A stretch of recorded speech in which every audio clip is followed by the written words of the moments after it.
اللہ تعالیٰ نے انسان کو عقل دی، سمجھ دی اور بات چیت کا سلیقہ سکھایا۔ شروع میں انسان آمنے سامنے بیٹھ کر ایک دوسرے سے بات کرتے تھے۔ پھر جب لوگ ایک دوسرے سے دور ہونے لگے تو پیغام پہنچانے کے لیے قاصد بنائے گئے۔ ایک انسان پیغام لے کر پیدل، گھوڑے یا اونٹ پر دوسرے انسان تک جاتا تھا۔ اس میں وقت لگتا تھا، مگر امانت اور سچائی بہت ضروری ہوتی تھی۔ بابا نے بات آگے بڑھائی۔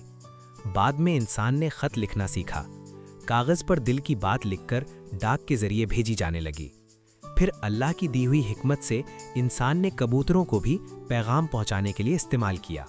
سعد نے حیرانی سے پوچھا، بابا، کبوتر بھی پیغام لے جاتے تھے؟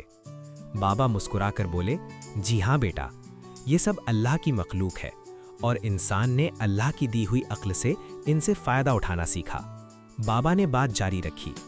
پھر وقت گزرا اور انسان نے تار ایجاد کیا۔